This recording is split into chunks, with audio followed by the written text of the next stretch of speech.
Hi and welcome to session 3 for GCSE Health and Social Care and Childcare. This is for the single award, which is 1 GCSE, Unit 1, Growth, Development and Human Wellbeing. As you can see from this slide, the date of the examination in this series is on the 20th of May next year. This unit is 40% of the overall qualification, and then the remaining 60% is task 1 and 2 in Unit 2, which is coursework only. Tonight, I would like to deliver a revision session based on participation, resilience, growth mindset, mindfulness, and life events. Now, all the topics that we will cover tonight are obviously topics that can affect an individual, health and well-being, and what we need to appreciate is what they actually mean initially, perhaps a positive or negative effect on individuals throughout stages. So, first of all, tonight, looking at active participation. Now, this does not mean actively in, say, a PE session or going to the gym, etc. Okay, this means that has the right to participate in activities and everyday life as independently as possible. So if I'm an elderly person, I should be able to make choices about what to me in that day, from the clothes that I would like to wear, perhaps want to have breakfast before having a wash and getting dressed, what activities I'm going to do, who I am going to see, etc. So this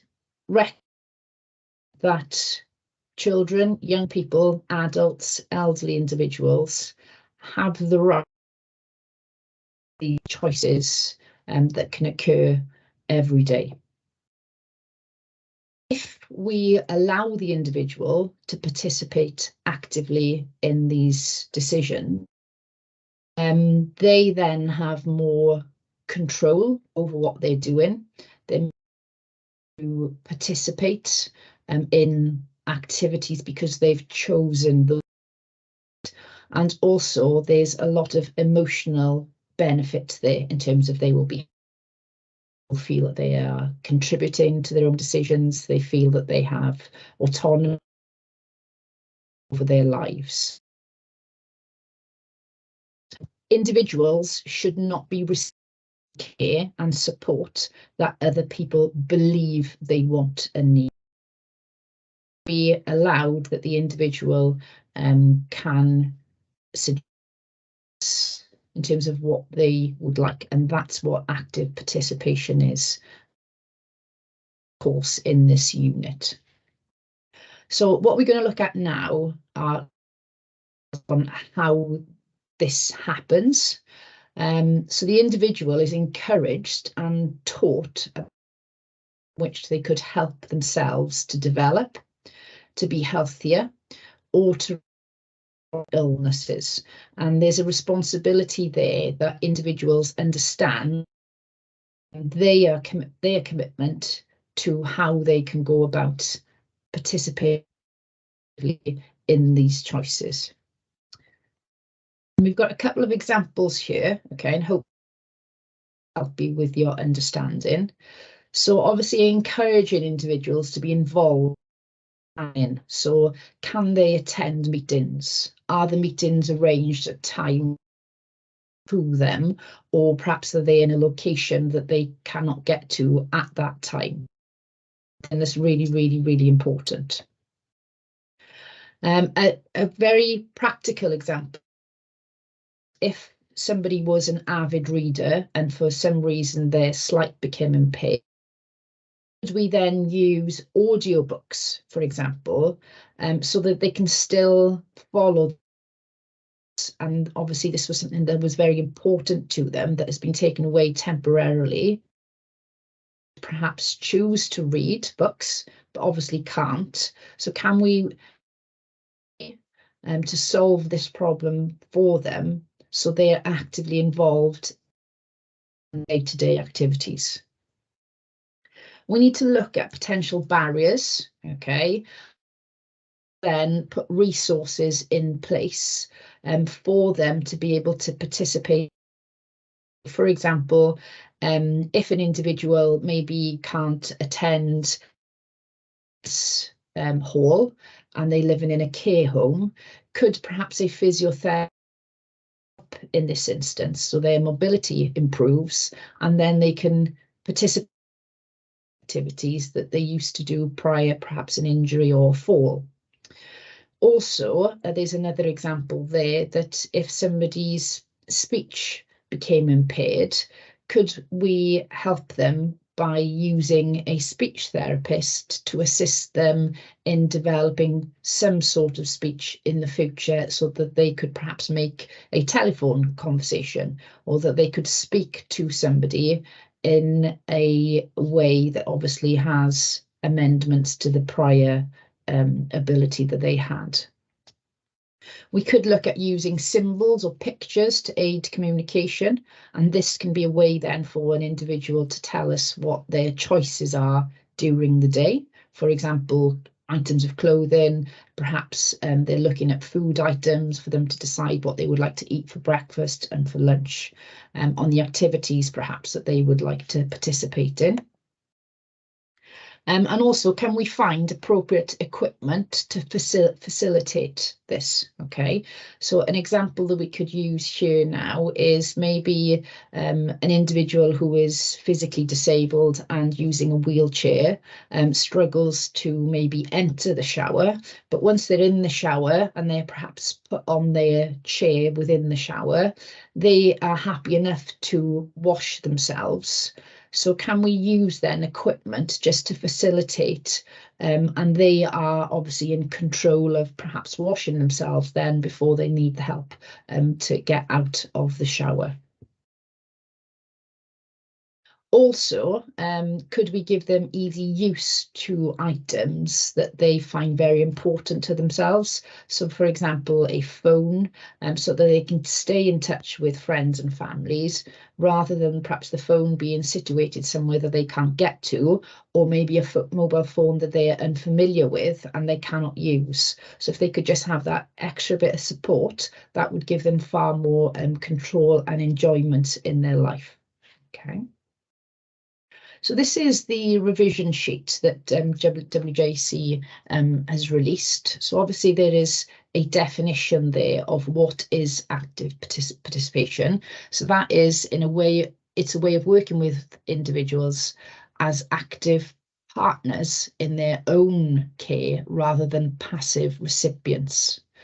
Active participation recognises everyone's right to participate in the activities and relationships of everyday life as independently as possible. Okay. There are then benefits in the blue box in terms of why this is important. Okay. And also there are then examples of what we could do to ensure that an individual is an active partner or an active participant in their care. Okay. So here now is an examination question from the 2023 summer series. Dorothy has chosen to move into a residential care. Her care worker has the responsibility to inform Dorothy about all aspects of her care and encourage her to be an active partner in her care. Explain the benefits of being an active partner on Dorothy's well-being. Okay. So in this instance, what we need to understand is, what do you need to include for a top mark answer? Okay, so we would be looking for an excellent response that shows detailed knowledge and understanding to explain the benefits of being an active partner in Dorothy's welfare. And also the response explains thoroughly and includes relevant examples to clearly demonstrate the points made. So in this situation now, we need to make sure that we can use examples of how Dorothy could actively participate or be an active partner in her care. Okay.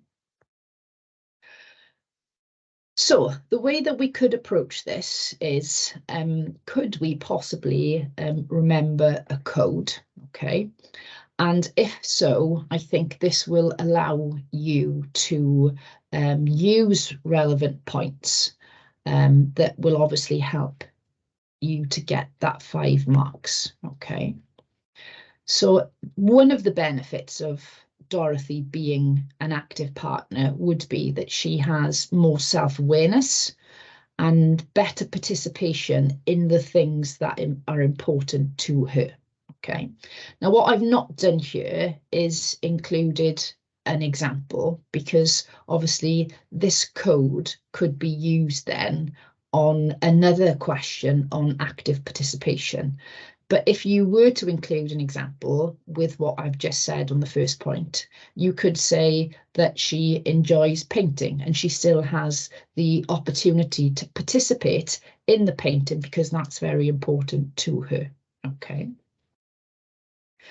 You could then say as well that she has more independence and autonomy from day to day. So because perhaps she is making choices of things that's important to her, she still is an independent individual rather than being completely dependent on everybody perhaps making decisions for her. She has opportunities to learn and develop skills, knowledge, education, and possibly employment. Okay, now, if we looked at employment for Dorothy, she would probably be a little bit elderly for employment. But in terms of developing skills, knowledge, and education, if she was still participating in the activities that she was interested in, for example, reading, okay, this would obviously allow her to have these opportunities to extend her vocabulary, to make sure her memory is still being used, and so forth. Also, it's a chance to voice an opinion and make decisions about the things that are important to her. So people are listening to her.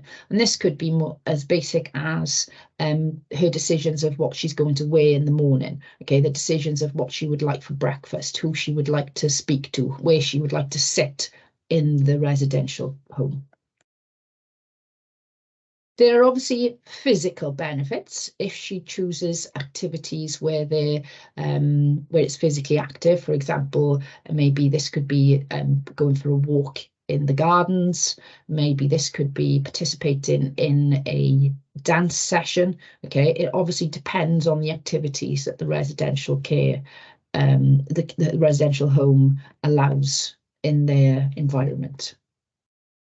She would have a connection with people because she's choosing perhaps where she wants to sit, what she wants to do, and she is happy then with this group of people, and then she's interacting and her relationships are obviously developing because of the activities that she's involved in.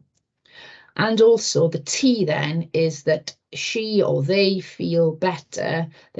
She has more self-esteem, okay, and confidence because people are listening to her decisions and people are prioritizing what she would prefer and perhaps not what is the best fit answer or the quickest solution or the quickest decision for the care home. Okay. So that is a lot of information, but like I said right at the beginning of the question, if you could remember those, the codes, okay, so the 2 M's, the 2 O's, the PCT, hopefully then you could apply this to whichever question. Okay, so if we had this over perhaps a child with a learning disability, okay, I think the code allows you just to put then the personal stamp on it, depending on the case study that you're given in the question. Okay, so the next topic that we're going to look at tonight is resilience. Okay, so first of all, we need to understand what resilience means. Okay, so this is the ability of something or someone to bounce back from things that cause stress. So resilience is the ability to deal with the adversity, stress, trauma, tragedy, and threats. And we can deal with these situations and obviously then learn from them and perhaps perform or understand why these are happening and then persevere with life. Okay. Children are not born with resilience. They develop this over time through their experiences. So some children are able to build resilience very easily, okay, while others will need much more support, okay. So if you look at yourself now and perhaps you face a challenge, okay, are you one that feels comfortable and enjoys the challenge because you see it as something that you can improve on, okay? Or are you somebody that perhaps sees a challenge and you perhaps stop doing it for whatever reason, okay? So maybe a teacher has said to you, oh, well done, you've shown great resilience whilst answering that question, okay? Whereas at other times, perhaps your head is not in the right space or place for it, and then you're struggling with your answer.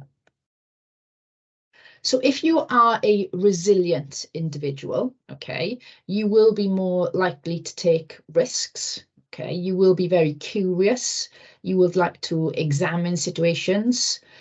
You'll also be aware of your limitations, but you're willing to push yourself beyond your limitations because you like a challenge.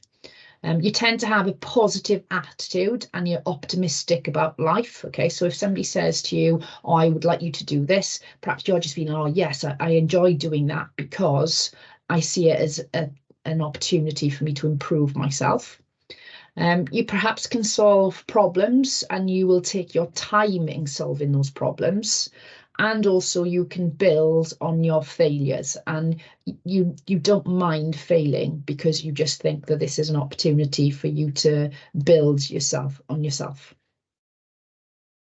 Now, what influences your resilience? Okay, so obviously, if you have consistent rules and laws and boundaries, this helps because you know what is perhaps wrong and what is correct and what people expect of you.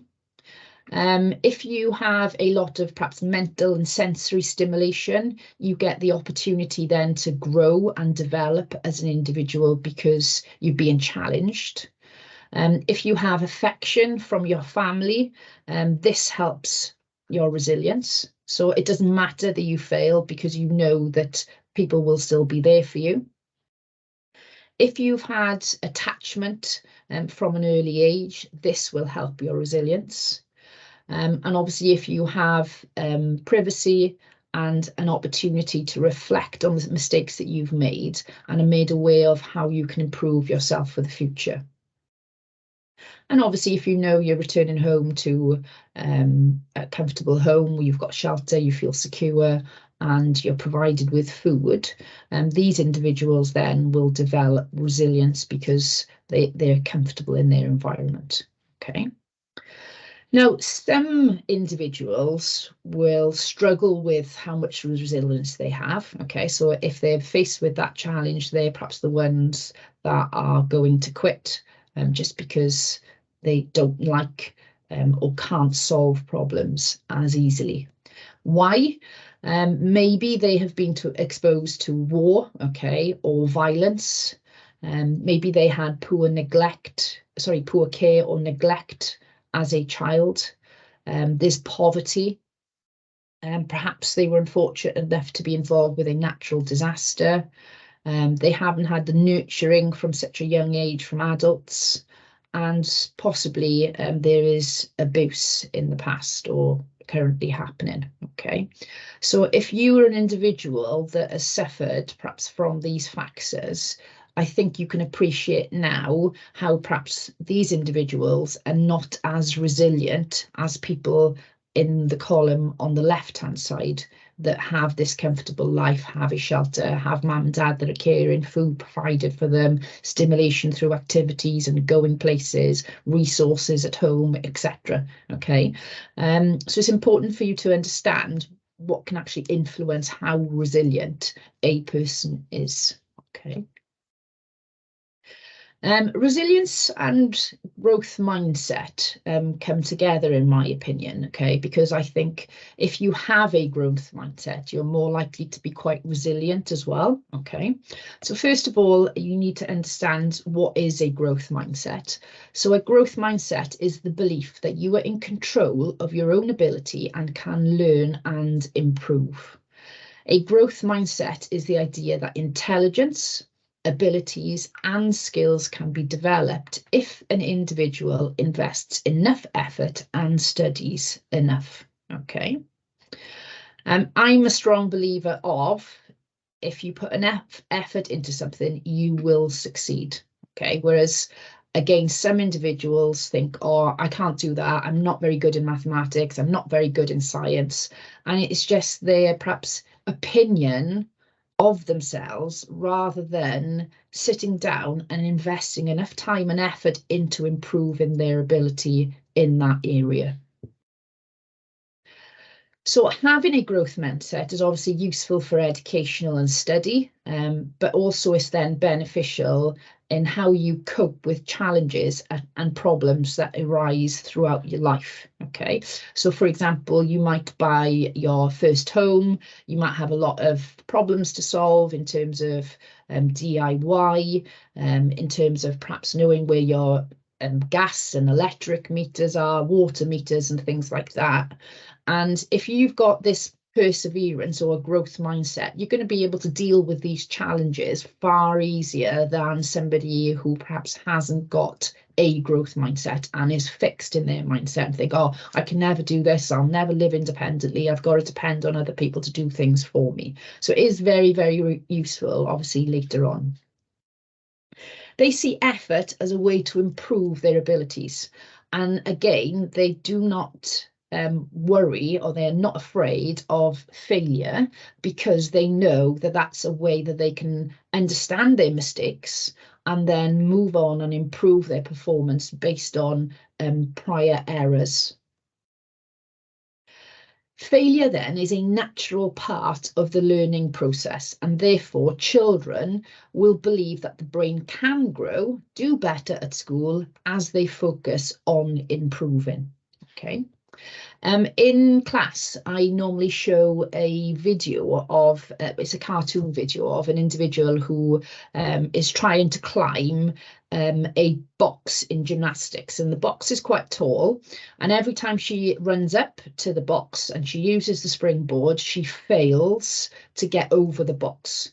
But this person keeps persisting, okay, and she keeps working at it, because every time she fails, she is learning something new. She is learning, perhaps, right, I didn't put my hands in the correct place, I didn't take off the springboard in the correct place, I didn't perhaps extend my arms long enough, okay, and each error is a chance for her to learn. And then the final part of the video is she actually gets over the box because she has continued in learning and improving on her weaknesses. And I think that video is a good way of understanding on what a growth mindset is compared to a fixed.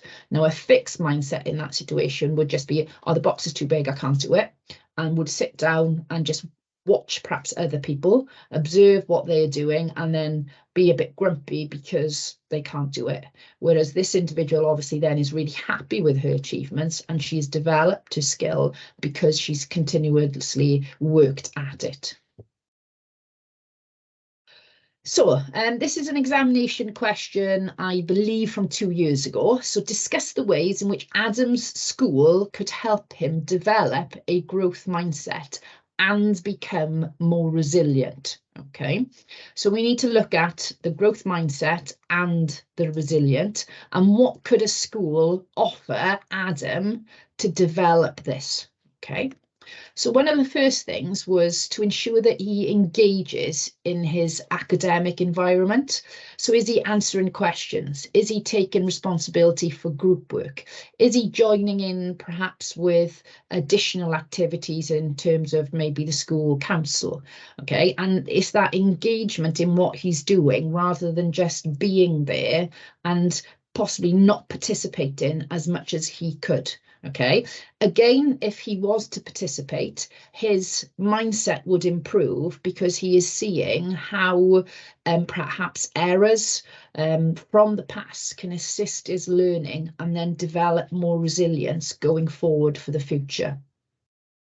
Possibly the school could make him feel like he belongs there and sets him targets for the future, which will help him cope with difficult times. This could perhaps be particularly important for an individual going into perhaps year 10 or year 11.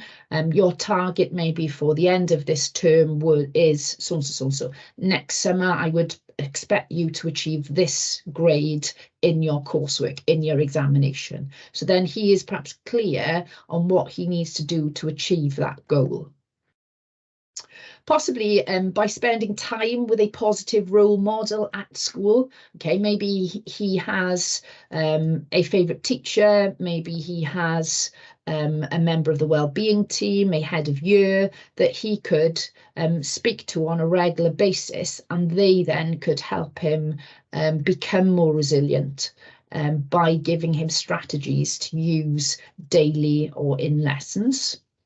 When he does perhaps face difficult time, the school could make sure that it's a safe and secure second home for him. So possibly he could then go to a quiet room lunchtime, and he knows then that he has somewhere that he can go to just to reflect on what is happening. Maybe he can participate in his wellbeing lessons, and obviously topics taught in his wellbeing lessons could be based on growth mindset and resilience. And then obviously this will allow him to understand further strategies on how to cope when things are perhaps not going quite so well. Maybe he can participate then in pupil voice and counselling activities. He could then attend clubs outside of school hours. Okay, they obviously don't have to be physical in nature. It depends where Adam's interests are. Maybe there's a chess club, maybe there's a science club, maybe there's a computer club, maybe there's just a discussion club. But make sure that Adam is aware of the extra things that are happening outside of his timetable. Okay, so the next topic tonight is what is mindfulness. Okay, so mindfulness has perhaps become a lot more popular, especially since COVID. Okay, and people perhaps suffering with controlling their emotions, perhaps a little bit down, depression, sadness, etc. Okay, so mindfulness is a way of paying attention to the present time. Okay, what is actually bothering me right now? How do I feel about myself? And then using techniques such as meditation, breathing, and yoga just to control my current emotions. Okay. This is beneficial because I'm more aware of how I'm feeling and my thoughts, rather than being overwhelmed by perhaps what is going on. Okay, I then can manage these far better because of my mindfulness. It makes me feel more positive and empowered by reducing things like perhaps negative thoughts, self-destructive thoughts, and feelings.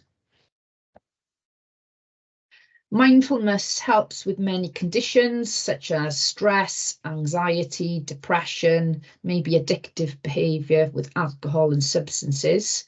And it has been shown to help with perhaps physical problems as well, like heart disease, chronic pain, hypertension. Okay.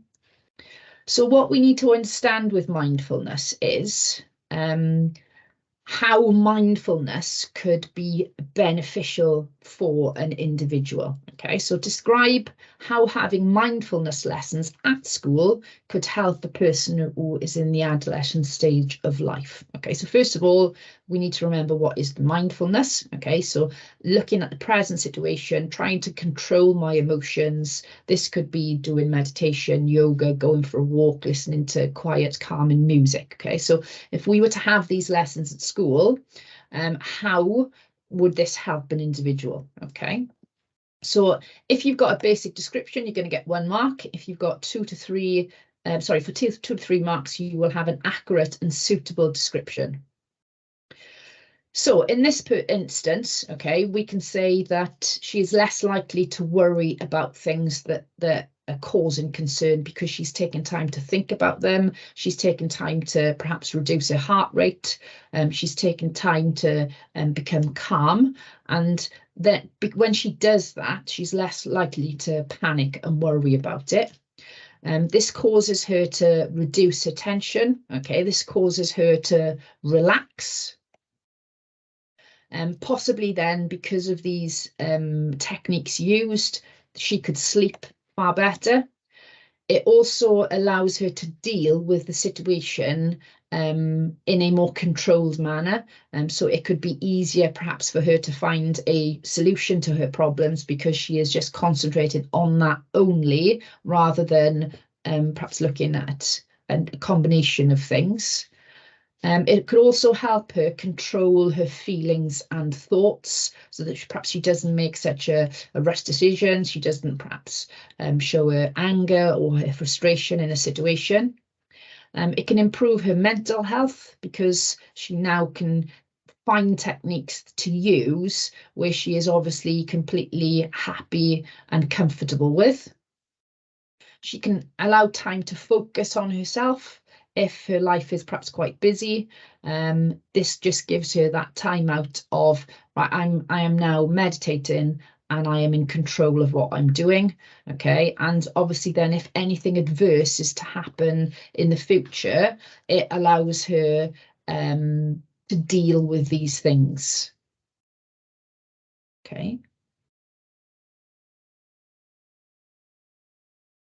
Okay, so we're going to finish tonight's session on appreciating that we have different life events, these being expected life events or expected circumstances, and also unexpected circumstances. Okay, you need to appreciate and understand what these circumstances or situations are. Okay. You might get a low tariff question, so 1 mark, identifying if it's a expected life event or an unexpected life event. Okay, so here are the expected life events. Starting a family or a brother or sister coming along. You're going to start and leave education. You're going to start to work. You're going to possibly change employment. We're going to go through puberty, menopause. We're going to retire. And obviously, it's quite expected that you're going to move out of your house and enter a relationship or a civil partnership or get married. Okay, so I don't think these topics here are alarming, and obviously if you're looking at yourself, you could probably think, yeah, fine, they are more likely to happen to me during my life. Okay, unfortunately then we have to look at the unexpected life events, and these tend to be situations that are not as nice. So for example, divorce, being involved in an accident or an injury, or you're having a serious illness, a disability, bereavement, and possibly then move into residential care. So like I said, if you can identify which is expected and unexpected, you're obviously going to gain marks if there is a low tariff question. Okay. Now, building on your understanding of unexpected and expected life events, you need to be able to explain how these events can affect an individual. okay? So you could look at the positive effects and negative effects. So in this example that we have now on the screen, the death of a loved one is obviously going to come with a lot of negative effects, okay? However, possibly we could look at a couple of positive examples, okay? So first of all, if we looked at physical effects on an individual, we could look at they aren't sleeping as well, they're not eating or preparing meals that are healthy, and they're perhaps not maintaining hygiene. Intellectually then, so with their brain, you could think that they're struggling to concentrate, perhaps they're missing school, perhaps they're not going to work, and perhaps they show little interest in solving problems, in answering questions, or just getting involved from the intellectual side. Obviously, there's a lot of emotion here in terms of they're sad, they're lonely, they're scared, they're stressed, they're depressed, they're perhaps shocked because of the passing of this individual. And then socially then, they can become quite isolated. They lose perhaps their purpose because they used to do a lot of things together. Now they don't have that person to perhaps go to the coffee shop or go and do their weekly shop. And then they choose to isolate themselves from others as well, okay? Now, all of these factors are obviously negative.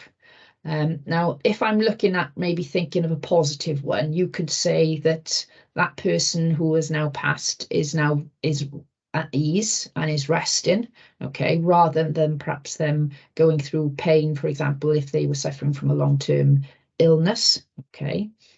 It allows you perhaps to also reflect on all the pleasurable times that you had together, and you feel quite accomplished in terms of the lives that you led together, and you know that they had a good time while they were here, okay?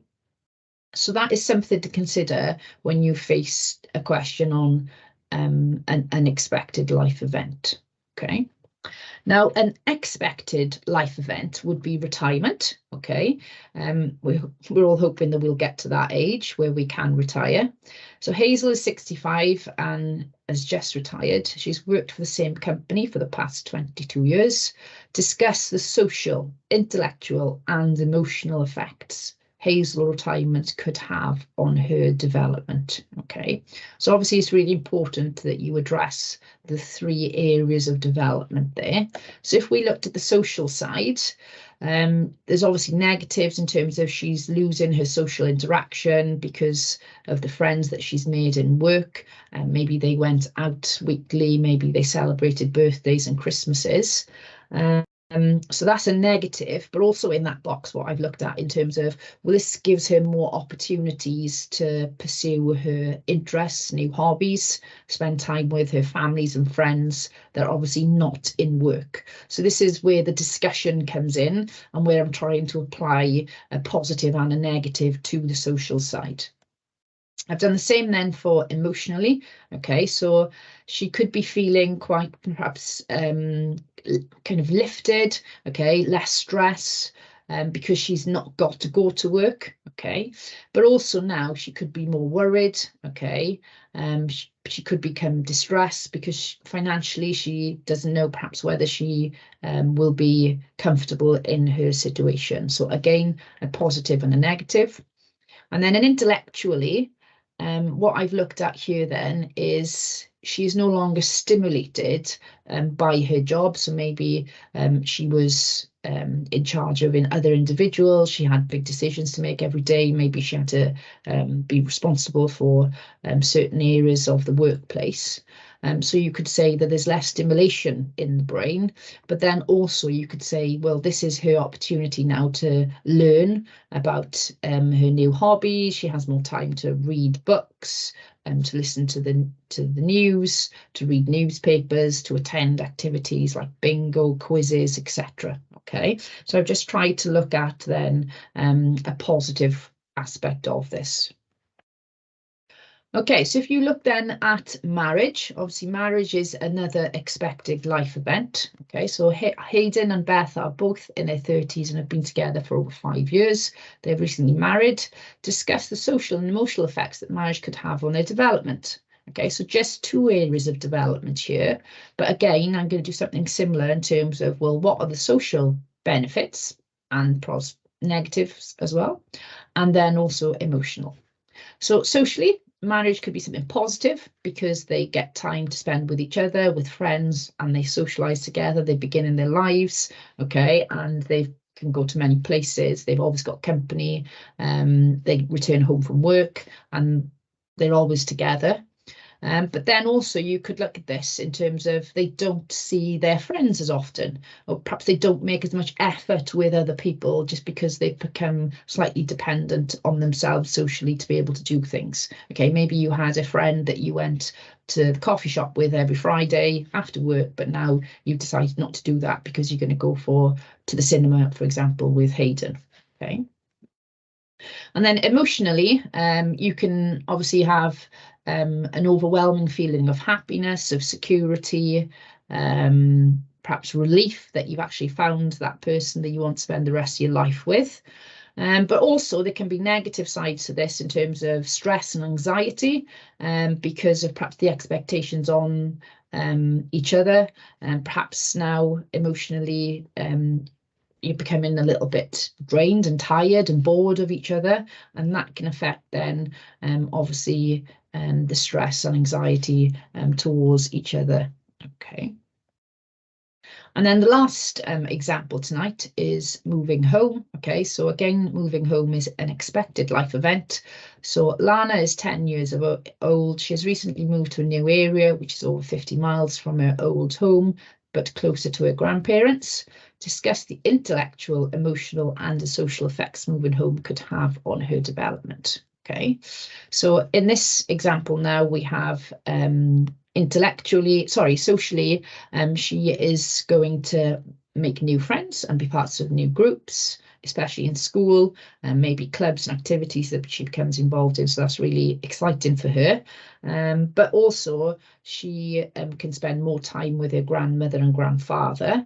But she may feel also that she's missing out because she socially doesn't get the same opportunities as what she did with her friends prior to moving home. Okay, so that would be the negative in this situation. She could also be feeling sad and scared about moving home. So this is obviously the emotional side of it. Okay, she might be missing her friends and feeling unhappy. She could be really uncertain of her future. And also you could look at the positive then in terms of there's a lot of excitement. She's really excited to perhaps meet new people, discover the new area, and maybe she's relishing on this opportunity. Physically then, okay, I don't know why the physical side is it. You could look at she's not sleeping as well, okay, and she's not eating as well, and then this possibly could affect her intellectually, okay. So because of the lack of sleep pattern that she has, maybe because she is worried, anxious about starting new school, she's maybe off her appetite a little bit. This would affect her intellectually, okay. She can't concentrate as well. She hasn't got the same energy to perhaps complete her homework tasks as well as what she's done prior. She's anxious perhaps about going into school because she's unsure of where she's going to be sitting, and maybe her attendance would drop for a while until she was comfortable with this situation. Okay, so we need obviously to make sure then that we address the intellectual side of this question. Okay, so thanks for attending this evening. Obviously there's a fourth session now, which is live, okay, and there we will be looking at how we can intervene, early intervention in terms of improving our health and well-being. Thank you.